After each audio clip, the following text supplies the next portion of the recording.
Hey, good Tuesday morning, everybody. Welcome into it. This is the Volquest podcast. I'm Eric Kane alongside Brent Hubbs, Austin Price, and Rob Lewis. As always, could not do this coverage without our friends over at Exterior Home Solutions. A lot of summer storms this past week. If you need any upgrade to your home, siding, roofing, decking, whatever the case may be, or just want to improve your home and expand and make it look all pretty, give them a call today for a free estimate, 865-524-5888. You can always visit them online at exteriorhomesolutions.com. Big week coming up. Tennessee picked up a big-time offensive tackle commit on Monday. We'll discuss that later in the podcast. But fall camp, it starts today with Media Day. Practice number 1 is coming up tomorrow. So, Brent Hubbs, it's here. It's been a workout, running, and conditioning season, and now here later in the week they'll put on the pads and there'll be some football. Yeah, there absolutely will. And hats off to everybody who survived, all the fans surviving this. It used to be that May and June were this big dark period of just nothing going on and all that kind of stuff. And now, obviously, with recruiting and baseball and everything else taking place, it's a lot easier to get through the, quote, dead period or the dark period because it doesn't exist anymore. But for fans and for all of us out there, it's time to go play some football. It's time to see some things, see what guys look like. Quit talking about how everybody's running hard and nobody's having a bad off season. Let's go see what this team can do and see what questions they can get answers to here during the month of August before they get ready to take on Virginia. It's fun. It's time to go. Bob Black, who is the longtime, Fulton assistant, he coached over there for 50 years in different sports, was the head coach in near everything. And there, later in his career, I said, do you ever show up to the practice field and go, man, that tree used to be this small when I started, and now look at it, it's like 200 feet tall. This is near 30 years. I'm not trying to be funny. This is near 30 years here covering fall camp for you. Do you ever look around at some of the trees that are still there? Some have been cut down, but like that are still there and go, dang, man, when I first started doing this, like it was like, this, and now look at that. Sure. I mean, you think back, when I was covering it, they had a 50-yard practice field for the offense, maybe 60. What would Joe do there? He'd be like this. Joe would have thrown it and hit the substation across the road because of where the practice field was. Or if he were going the other way, he would have thrown it over the Armory onto Johnny Major's Drive that way because they didn't have enough practice room. He was certainly out throwing that field. Throwing darts. Defensively, they had about a 45-yard practice field. They had no room. They had a big sand pit. I think the biggest difference is, we talk about access all the time. I mean, Josh Heupel, where it's at now is kind of what it is. But just remember the grind of two-a-days as a media guy. You go there twice a day, and they're at the baseball field. And you're walking around the warning track, and it's about 167 degrees, Rob Lewis. I mean, it's steaming off there. There's fist fights every day, it seems like. There were full pads in the morning and bruises and more contact in the afternoon. But, it's become a lot more specialized. There's a lot more training. There's a lot more nutrition. There's a lot more care for your body. It's a lot more scientific than it was 30 years ago. I was speaking of the scientific part. Think about the nutritionist and, every single kid over there has a plan, for, how they're hydrated and how many calories they need to have after practice. Remember, there used to be just like the local guy that owned the Smoothie King would come over there with like a truckload of smoothies every day after practice. And bring extra in the media and get some. That was great. And the kids would just grab them on the, walking from the baseball field back up to the complex. Now they're getting GPSed and, measuring all their biorhythms. That's a small thing, but it's funny.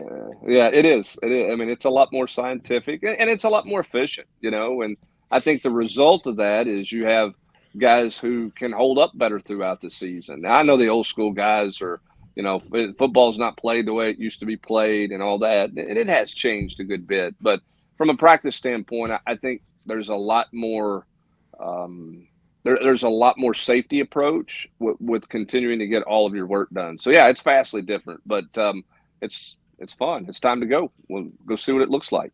I think this would be a great time to go ahead and mention right now, if you're listening to us, watching us on YouTube, go ahead and like that video and get it in front of more Tennessee fans. But, hey, right now, got an incredible camp promo deal going on over at Volquest.com. You can join us over at Volquest.com. Exclusive content, better than anybody else in the market. $1 for 1 month, or 25% off the first year of an annual subscription. First, a little bit of fall camp. We want to get that promo out to you guys right now. So if you're not with us, now's the best time. Football is officially here, and there will be games right around the corner, and we'll have it all at volquest.com. Let's go ahead and start. I mean, a lot of this is just resetting. We've been talking about this for the last 7-8 months, but let's reset kind of going into fall camp.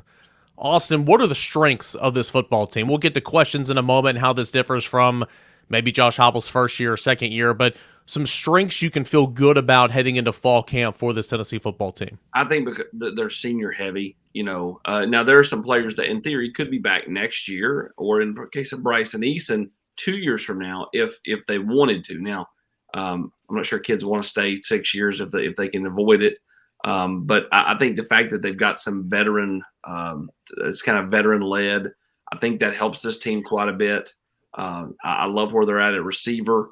I love where they're at running back. I think they're fine at tight end as far as as long as everybody can stay healthy. That's a big if. I still worry about their secondary. I feel like they're in a pretty good spot at linebacker. I love their young pieces. They love their young pieces. And I think Peely and Aaron Beasley are two guys that, will lead. So, I think there's a lot of things to like about this team, but there are some question marks, a couple of holes on the offensive line and the back end of that secondary. It's something I still kind of got to see to believe. Rob Lewis, what do you think the strengths are of this football team? We talk so much about Joe Milton, the quarterback position and everything. And it's kind of weird that you call that a strength because, again, he's unproven here at Tennessee. But would you consider the quarterback position a strength, at least compared to what it was 2 years ago? Yeah, relative to that kind of unknown, I think for certain. And Joe's got it's not a huge body of work, but we've fans have seen him, and I think more importantly they've seen tangible improvement from when he kind of sort of won the starter's job in 2021 to what you saw last year. And again, he wasn't in a lot of high pressure situations, but he was at the end of the year. I mean, that was the Vanderbilt game ended up being a blowout. But if you guys remember the week leading up to that game, after the South Carolina game, all the noise around the program, and Vanderbilt just beat Florida and somebody else as well. I mean, that was not that there was a lot of uncertainty that week, and that was a high pressure situation that Joe performed well in, and certainly the Orange Bowl. I think really sort of gave you a glimpse of how far he has come in 2 years in the program. So I would call quarterback a strength. I mean, it's not not the strength that it probably was last year after what Hendon had done, but compared to what it can be some years, I would definitely call it that. And Brent, I think in order for Joe Milton to certainly be a strength of this football team, more so than just kind of knowing what you have in him right now, he's going to have to rely on that offensive line that's got some question. Of course, a running game, top to bottom, no Superman, but I think one of the better rooms probably top to bottom in the SEC. Yeah, I mean, I think my biggest strength for this team, if you're not going specific position, is you got the two most important components to this team know how to run this offense at the pace they want to run it at. And so you're not trying to bring a young quarterback up to speed with the pace of play. It's one thing to practice it fast. It's another thing, and with all the emotions of playing a game, to play it fast. Joe's played it fast. He's played it fast in games. And we obviously know what Cooper Mays can do. So I think that is a strength, that you're not going through this learning curve of a new quarterback or a new center who's trying to get this thing going to the tempo they want, which obviously is something that plays into their hands and is a big, not the sole part, but is a large part of what they do offensively to make them successful. The run game I like the tailbacks. But again, you've got to answer the question, a couple of questions on the offensive line. What does Campbell do at tackle? We'll see. Love him at center. I think Spraggins is fine at guard. I think he's solid. The other guard spot, we'll see. And the other tackle spot, we'll see exactly what that looks like. But you're taking two tackles into the right tackle position, three if you count Dane Davis, who have all started SEC games. So that counts. The other thing, too, about this offensive line, and I'm not downplaying anything Glenn Ellerby does or what this line, what this group of guys do. They don't have to be the most physically dominant guys based on the scheme because they spread people out so much. They've got to create gaps and create seams which I think is something that you can do without Austin being just this tremendous Trey Smith road grader. Not to say he wouldn't have thrived in the system, because he would have, but you don't have to have 4 or 5 guys that play and maul like that for this offense to be successful. Yeah, and I mean, for me, I'm interested to see what they are on short yardage. 2 years ago, not so great. Last year, they were really, really good. I mean, borderline just dominant in short yardage.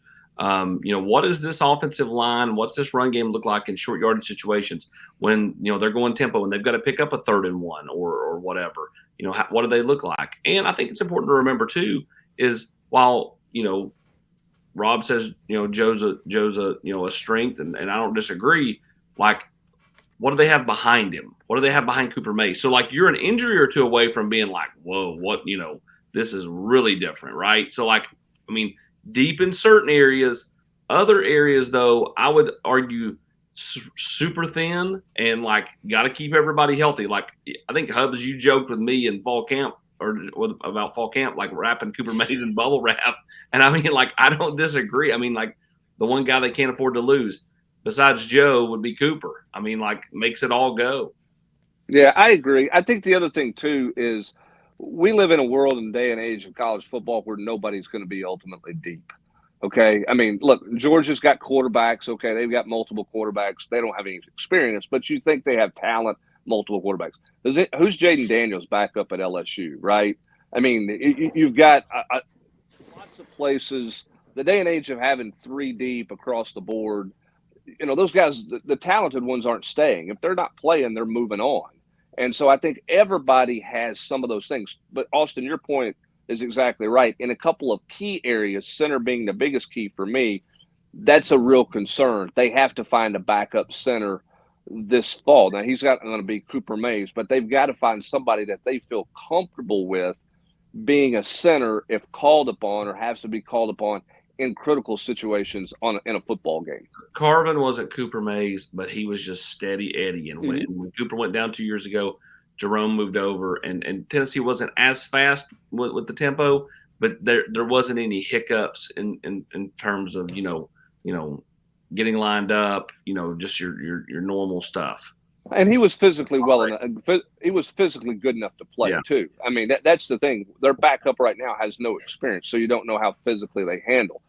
Eric, I'll ask you this question when it comes to the short yardage stuff.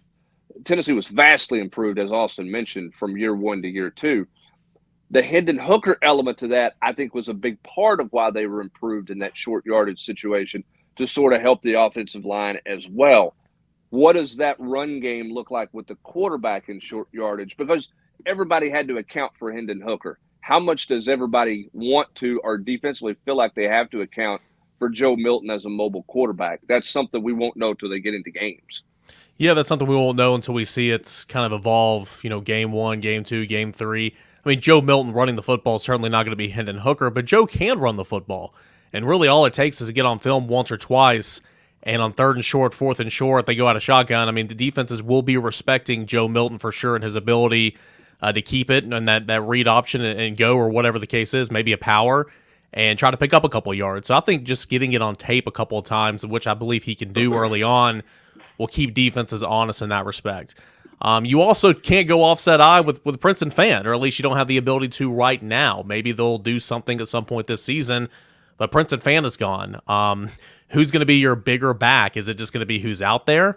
Could you find out a role maybe for Cam Selden or somebody else down the line? We'll see, but I don't think we're going to find those answers out in fall camp, of course. You move over to the defense side of the football, and then we'll kind of shift gears and talk a little bit of weaknesses. I know we've already talked about that, but Rob, I think Austin mentioned this earlier, but at linebacker for the first time in the Josh Heupel regime, you're deep at linebacker, and you feel like you could rotate 5, maybe 6 guys in there and be okay, whereas you've always rotated guys up front, and of course you've got tons of experience in the back end that need to take a step. But in that middle layer where you're playing run and pass, you feel good about the depth options there and a nice blend of veterans and newcomers. Yeah, I mean, and you mentioned the difference in 2021. I mean, who would have thought that, 2 years ago that we would sitting here, feeling about Aaron Beasley the way that you feel about him, as a linebacker, somebody who's really proven that he can play at a high level.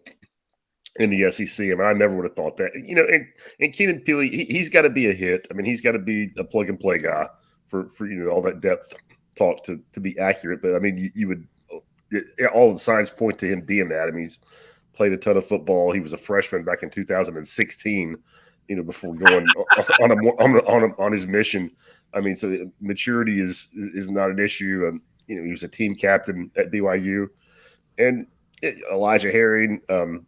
Perry got their feet wet last year, and I think everybody thinks that Arian Carter is going to be somebody that maybe pushes to at least get a niche role like Herring had last year as a freshman. A niche role. Austin Price 3 weeks ago called him the leading tackler on the football team. That was his prediction going into the season, right? Right, AP? You're as bad as some of the GQ that what a hot take. He said mark it down. Here ABC and then regurgitate AJM. I love to watch his blood pressure rise. It's almost as fun as y'all watching mine rise. Well, I'm interested to kind of see where Elijah Herring is. Everybody I've talked to says he's had a phenomenal offseason. Peely, he wasn't who he was 2 years ago when he was coming off the ACL this past year at BYU. Now, everybody says it takes that second year. I mean, look at Ronald Acuna with the Braves. Last year kind of, and then back to his old self this year. Is he back to his old self? At the linebacker spot, this year, it's something I think you have to pay attention to. Rob, your kids, one just graduated high school. The other, graduated what year, Rob? When did Dylan graduate? COVID year, 2020. 2020. Now think about that, okay? Dylan's, an upperclassman at UT. Keenan Peely played his freshman year of college when Dylan was like a freshman in high school. I mean, this kid is so old he can rent a car now. That's official. And, and anytime that happens, you've got a veteran guy. Of course, we all talk about him being married, but he's loving this area, man, loving going fishing. He's loving everything about this. And I think we'll just be a true pros pro for this team. Again, I love the veteran part of this whole team. I think that it really helps some of the unknowns heading into this year. Yeah, to put Peely in perspective for me, my son just graduated from basic training last week. He was 11 when Keenan Peely went to BYU to play football. That's even better. I mean, so there you go. I mean, the guy's an old man for sure, but he's got to hit, as Rob said. If they do there, then the old Haywood Harris adage could play right into Tennessee's hands defensively. As he always said, you got to be able to run the dive play and you got to be able to stop the dive play, which means you better be able to protect the middle of the football field in the run game with Amari Thomas, what they have in the inside with Eason and those guys. If Peely and those linebackers can play the way we think, this team has a chance to be salty against the run again, which would certainly help this defense continue to take the steps like they took a step from year 1 to year 2. Especially the secondary grows. Yeah, AP was still playing Corn Ferry Tour courses when Keenan Peely was a freshman.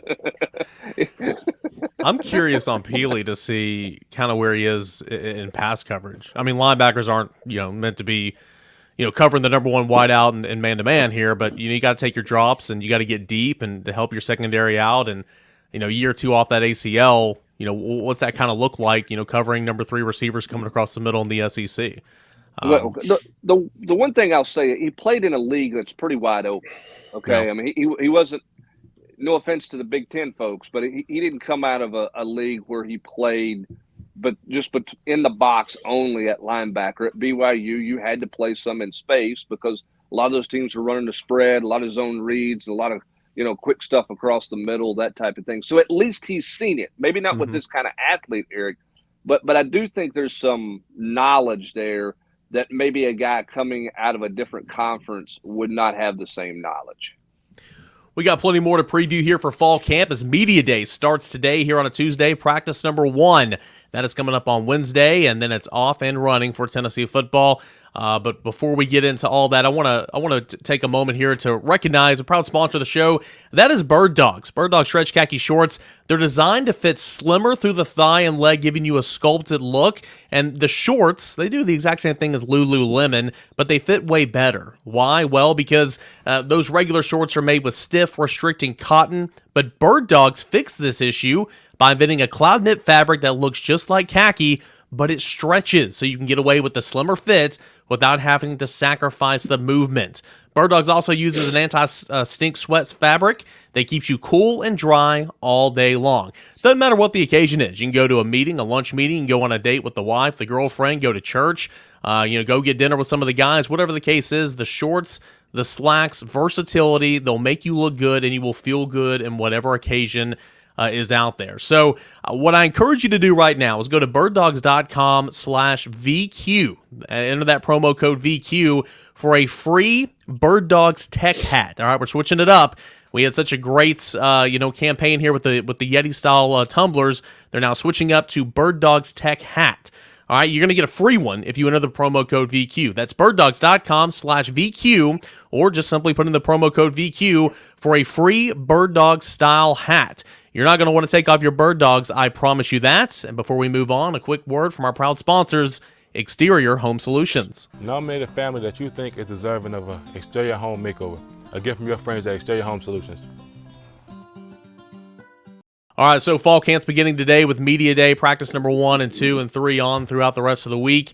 We're not, I guess the question is, everybody wants to know, like, what did you see? What did you learn in all this? But do we expect to really learn anything, Austin Price, this week at fall camp? No, it's T-shirts and shorts out there, run routes on air. You'll learn nothing about the linemen. I think, you can kind of get a feel for what a guy, who wasn't here, in the spring, like Khalifa Keith, what's he look like just out there running around? I mean, he's a bigger back. All accounts, Cam Silton's had a huge summer, especially, picking things up mentally, after spring practice. And, again, I think the biggest thing you'll start to learn is, just kind of, the feel of this team. Most of the intel you're going to get, though, is going to be, talking to people who are at practice, so on and so forth. We're out there for such a short amount of time. It's a nice glimpse early on, but after about 2 weeks, Hubs, it's like, okay, let's get to the Virginia game. Well, yeah, and I think the thing that you see too this week is it's just the eyeball test of some guys, right? Like, I mean, we've seen a good number of guys this summer, but I haven't seen everybody. Okay, so I don't know what some of these guys look like. How are they different physically, than they were in spring practice? So just kind of getting the eyes on some people, I think is something that you look at this week. And the other thing you should be able to tell, and it shouldn't be with all the NCAA stuff that they allow now, Rob, there shouldn't be a lot of chaos in terms of guys not knowing where to be or where to go. Those back in the old days, we'll go back to my 30-year-old days when a bunch of new guys came in. There were guys. It looked like downtown Atlanta at rush hour with guys going all different directions, bumping into each other. But this team should have, with all they can do now, should have a great feel of how everything runs, and should be advanced in what they know. But we'll find that out for sure as well. Wasn't it 2 full days of just freshmen back in back in the day? I mean, just and maybe even 2-a-days with them. I mean, just to get them back. Yeah, it was 2 full days of 2-a-days with freshmen only, and they did offense in the morning, defense in the afternoon, one day, and then the next day was defense in the morning and offense in the afternoon. Now the quarterbacks didn't go to defense, so like Peyton Manning, he just stayed on offense. They didn't ask him to go over and play safety or anything else. But all these other guys, all the offensive linemen, went to defense. And more importantly, all the defensive linemen who thought they were going to be defensive linemen went to offense and got a real quick evaluation by the coaching staff. I mean, I think Spencer Riley lasted no time. I mean, like, it was one of those deals, second freshman 2-a-day, everybody's like, yeah, he's going to offense. And Spencer had hopes of playing defense, but it's like, no, he's an offensive lineman. Same thing with Fred Weary and Cozy Coleman and those guys. And when we talk about what do you learn in practice, I will remember this vividly. In '94, that was my first year covering them every day. So I'm gun ho. I go to practice and I'm watching everything. And there's this lanky kid from New Orleans, and Peyton didn't throw a spiral for 2 or 3 days. Like everything was like quack quack. I mean, nothing was a tight spiral.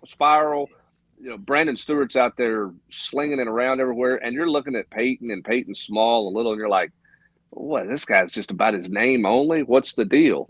Obviously, he was a very good player, but the footballs weren't broke in. They were newer footballs, and he didn't like them, and he had a hard time with them. And I don't think he threw a spiral for the first 2 or 3 days of practice till he kind of got everything broken in and got going that way. But I remember that vividly in '94 going, I'm not sure about this Manning guy. And he turned out to be okay. Jason Witten, another one of those guys that want to play on the defensive line, right? Yeah, he did. He lasted a little. He lasted a little longer before they moved him to offense. He wasn't like of the first day. And Jason was a guy that you looked at when you watched him. You thought he could play defense. You didn't have concern like some of those guys you looked at when he's a guard. Austin, he's an offensive guard. That's the best he's ever going to be.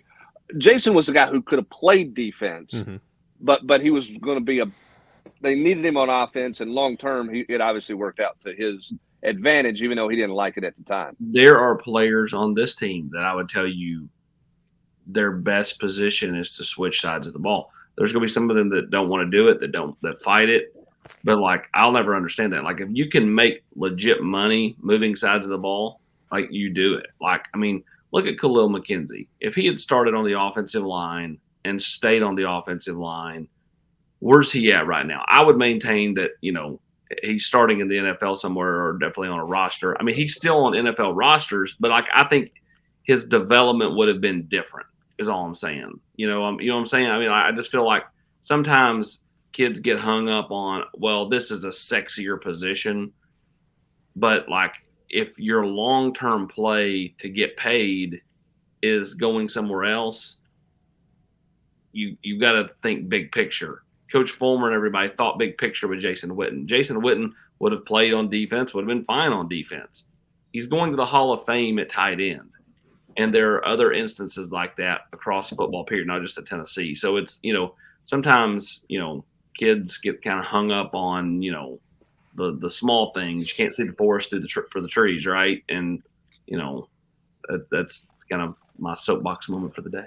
So, Austin, real quick, bringing it to – because nowadays kids will just leave with the transfer portal, right? Yeah. But you've got Jeremiah Hurd and Trevor Duncan, guys who have great potential on both sides of the ball, though will start out on one side of the ball. Duncan will start out as a defensive lineman in fall camp. But there's – what was kind of the message to them about, well, hey, we think you can play offensive tackle one day? Yeah, I think that, there's been enough talk there. Like, Hurd is, like, very open-minded about things. Yeah. Like, I'm not, like he talks about just he wants to play, get on the field. It doesn't matter. He doesn't care. Now, Trevor's a little more defensive line oriented, right? Nathan Robinson, same thing. And those guys are going to start there. Like, and, and it'll be on them to play well enough to stay there and get on the field. So, you look at Tennessee defensively in the middle. Both those guys can end up helping sooner rather than later because Tennessee's not super deep on the interior of the defensive line. I'm not sure they're playing this year, but a year from now, if you lose Omari Thomas and Bryson Eason says, okay, 4 years, 5 years is enough, and Elijah Simmons, same thing, those guys all of a sudden right there are pushing in the rotation in the interior part of the defensive line. So, again, like I always joke with Omari Thomas, he's the best offensive tackle on this football team. He knows that. He'll tell you, if you walk up to Omari Thomas and say, what's Austin Price call you? He'll tell everybody. Austin says I'm the best offensive tackle on the team. Now, Omari Thomas has made himself into a really good defensive tackle, but I still maintain had he played offensive tackle the whole way, we're talking first-round pick because I think that's what he is. But that's my opinion, right? Which it doesn't matter to anything because I'm no talent evaluator. But I've seen enough and talked to enough people to know Omari Thomas is built like offensive tackles are meant to be built. Well, and so like my point though is like Big O's going to play in the NFL. Like he's a good player. I still think his best position is offensive tackle, but again, that's my opinion. Doesn't mean anything. Well, and here's the difference too when you talk about some of those guys. one of the reasons Jason Witten could go to the other side of the ball is Tennessee had numbers at defensive end. Amari Thomas was never going to get a look because Tennessee needed defensive tackles. That's right. Same for McKenzie. I go back to a guy who played several years in the NFL who came in as a running back, Dominic Stevenson. And Dominic Stevenson fumbled the football some in fall camp. No doubt about that, okay? But those things were curable. But he's looked at it and said, well, I'm not going to play running back. I'll be more than happy to move to defense because they've got Travis Stevens, Travis Henry, and Jamal Lewis. Where am I going to play at running back? So sometimes those moves are easier to make because of the depth you have, and sometimes those moves can't be made because you don't have any depth. And that's the challenges right now as you continue to build your program. And it's a continual challenge to me because you can't stockpile depth. It's harder to stockpile depth, as you mentioned, because of the one-time transfer portal. It's hard to do. It's hard for a guy to be patient and wait, or see the big picture because somebody's telling him, hey, if you go over here, you're going to start or you're going to play at this position you want to play if you go to school X. And that's all a part of roster management that coaches are dealing with every day. And not that it would ever happen this late in your career, especially for a star player like Amari Thomas, but definitely not moving now. You only have 5 defensive tackles kind of in that rotation right now. A final strength that we'll kind of wrap up this conversation, but a final strength I want to highlight, Rob, going into fall camp, and it's kind of unique to say this because you lost your punter, you lost your kicker, but I think Tennessee I think that could be a strength, the kicking game for Tennessee. Jackson Ross can absolutely boom it, and then you've got Charles Campbell, who has played a whole lot of football in Power 5 level, and he's made lengthy field goals in this past. I think that could be a strength for Tennessee heading into the season. Yeah, I mean, Ross has got to prove it, but it's not like he's a typical freshman. I know, Brent wrote this and we talked about it on the previews. I mean, he played professional, Australian rules football, which, may not be like going into the swamp and kicking, but it's a high pressure, deal with a lot of media attention, big crowds. So that's not like a kid just walking in from high school and, taking that job. And as you mentioned, coming from Indiana, Campbell has played at this level. He's been in the big house. He's been in Columbus, Ohio, played against high level teams. So that's a pretty good situation. I mean, yeah, you are breaking in some new faces for guys who, have been here. I know Chase McGrath was just a transfer, but he was here for seemed like a lot longer than 2 years, and Paxton Brooks here forever. So, new faces, but it's not like you're breaking in a couple of 18-year-old kids who have never been in anything approaching this situation before. So I think that's a good observation, Kane. And then, you look at the return game, which should be, once again, pretty dangerous with D and what he showed last year. I was going to say, Austin, D. Williams is your punt returner, and then your kick returner, you've got a lot of options. You got to find somebody, but, D. Williams is going to be your punt returner. I'm going to give the inside edge to Cam Selden to return kicks. Now, again, he'll have to win that in fall camp, which means he's going to have to perform well when they practice those things. But I think that's an opportunity to get the ball in his hands without having to put him in the game on offense. And I think Rob's right. I mean, Jackson Ross has got to prove it, but the fact that, he's 22, 23 years old, heads back to the dorm room to have a nice glass of Merlot, because the Australian does like his wine. I think that helps him because he's mature. Like I don't think he's gonna look around in the swamp and be rattled. Now, he may feel other kinds of pressure, but I don't think that the moment is going to cause him to get rattled like it would maybe an 18-year-old or 19-year-old. No Outback, though, right, Brent? No. I'll say this too about special teams through 2 years. There's a culture in that group with the whole special teams. Michael Eckler has created that. They're not afraid to put young people out there and turn them loose. I mean, you think 2 years ago, Christian Charles blocks a punt against Pittsburgh in his second career game. They've got a bunch of freshmen out on the field. They don't just play a bunch of starters. I mean, listen, I don't know that Josh Heupel got any praise or credit for the fact that he's in Baton Rouge and he throws D. Williams out there for his first punt return. Like, hey, go on out there and catch that thing. I mean, like that. There's a lot of coaches that are like, we just want to have the ball at the end of the play, right? But they had belief in him to be able to field it and go make a play. And I think they've been offensive on special teams with young players. I think the culture in that group is really good. That's why I think this is going to consistently be a pretty good special teams unit each and every year because of the way they approach special teams and kind of the buy-in they get from all those young players. Young players want to play, right? Those guys want to get on the field somewhere. Caleb Perry, Jordan Thomas, they were great last year. Yeah, those who buy in use that to get to the field faster. And we've heard other players talk about how special teams, Tamarion McDonald, helped him get to the field. I think that continues to create the culture you want in the kicking game, Austin. That picture right there, that's what Rob looks like when they run out of that Dunkin' Donuts coffee at Neyland Stadium. Like that's exactly what happens. Either that or it's right after he drinks the Dunkin' Donuts coffee. Either way. Hey, last thing, and then we'll get Austin to comment on a big time commit on Monday. But Brent, injury wise, that's another thing. First day of fall camp, you want to see who passes the look test, the newcomers, what do they look like? Also, who's in red jerseys? Who's off to the side? Anybody going to be slowed up? And we'll learn more tomorrow and the next day, of course. But anybody going to be slowed up entering fall camp? Well, we'll see. I mean, I think they've been precautionary with some guys with some tender hamstrings and, just some things to make sure, the last week and a half, 2 weeks, just to make sure they get to where they need. I mean, strength coaches are always pushing that line as far as they can, but you don't want them to go over. We saw it hampered Jalen Wright, last fall camp. I don't hear, I've not heard of anybody like that, Austin, at this point that's dealing with that. But that's something they're mindful of, particularly the back half of the month of July. I would look for Dylan Sampson to be limited going into fall camp. A minor deal. He'll be out there during individual stuff, but as far as when I go team and stuff, I would look for him to be a little slowed, at least the first, few practices, and then he'll be fine. Again, minor, super minor deal. And again, you will see maintenance days for guys in fall camp, and there'll be guys with red jerseys. And bubble wrap for Cooper Mays. Yeah. Jerome Corbin had a couple of maintenance days last year. That's going to be Cooper Mays. One of those big balls that they get in, they can you just run and bounce off each other.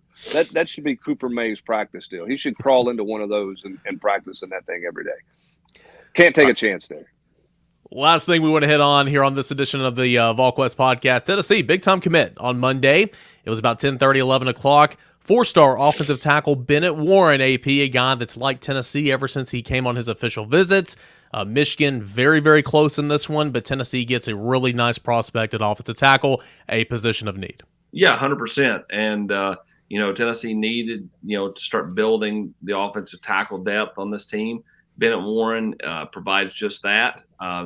Tennessee did a really nice job on the OV in June. He fell in love. He's been all Vols since then. Now it's taken a little bit of time to get to the point of pulling the trigger here at the end of July as we now reach the first day of August. But at the same time, Bennett has been super pro Tennessee and just a huge get for Glenn Ellerbe, huge get for Josh Heupel, and again just to build depth. I think that's the biggest thing. I mean, he's 6'8", 330 pounds, and carries the 330 really, really well. Not a sloppy looking kid. He's a really good looking prospect. And again, no one walks in the door just ready to play as a freshman. But how quickly can he get himself into the mix? I think that's one of the big things we'll be watching once he arrives. And AP, correct me if I'm wrong here, but Brent, I mean, this one's big, obviously, because he's a good player. He's a top 300 player, all that type of stuff. But, I mean, he's your fifth offensive lineman in the class. But really, he's your first tackle. I mean, there's some guys who can play tackle, but he's your first tackle. And so I feel like this is big in a number of areas, huge for Glenn Ellerbe. No doubt. And again, Austin mentioned it. I mean, is he a guy who's going to step right in and play right away? Probably not. Most people don't at that position. At some point, though, Tennessee's got to recruit well enough, Austin, at that position that they're not in portal, in the portal every year throwing whatever NIL that they can at somebody to land a must-need instant plug-and-play tackle. You want to get to where you've got enough depth that you don't have to rely solely on the portal at that position like it feels like they've kind of had to with Mincy and now Campbell, and obviously they took a flyer on J.J. Crawford when they first got here, and he's turned out to be okay. But you got to get enough depth where you're not solely reliant on the transfer portal at offensive tackle. Well, and it'd be nice if some of the kids they've brought in the last couple of years, developed into guys that can help you. I'll continue to say, Addison Nichols, probably the most ready of any of those kids. But we'll see. I mean, what kind of development do we see out of Sham Umarov, this year? Can he develop himself into, someone who can be a force at tackle a year from now? Kind of what happens, on that, on the offensive line going forward. I think you need a couple of those guys to take a step, even if you're not counting on them to play a bunch of snaps this fall, you need them to take a step as guys that, okay, we've got an injury, this guy's going in, and we don't feel like there's a dramatic fall off. Yeah, and a guy that you can look at and say in 24, we think he is a plug and play guy in 24. We've got a year to get him ready. We believe that he's going to be able to step right in and play in one of these vacated positions they're going to have on the offensive line after the 24 season. That's the storyline for this fall that has nothing to do with this season, unless you have a rash of injuries. If you stay healthy, you don't have to have those guys, but you have to know who can help you right away, because that's going to dictate a lot of what you do portal-wise come December and January. Plenty of stuff happening right now, going on right now over at Volquest.com, and you can join the site right now with an incredible deal. It's a camp promo, $1 for 1 month or 25% off your first year of an annual subscription. It's not going to be here long, so go ahead and take advantage of it right now with fall camp starting. Media day today. Practice number 1 is tomorrow. Scrimmage is right around the corner, and then September the 2nd, it's going to be here before you know it. No better place to stay in tune with Tennessee football and recruiting than over at Volquest.com. Go ahead and like and subscribe to the Volquest YouTube channel right now. Like this video out there, get in front of more people. And a big thank you, as always, to our friends over at Exterior Home Solutions.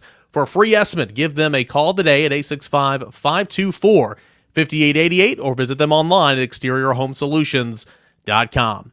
For Brent Hubbs, Austin Price, and Rob Lewis, I'm Eric Kane. Appreciate you guys for being here. This has been the Tuesday Volquest Podcast.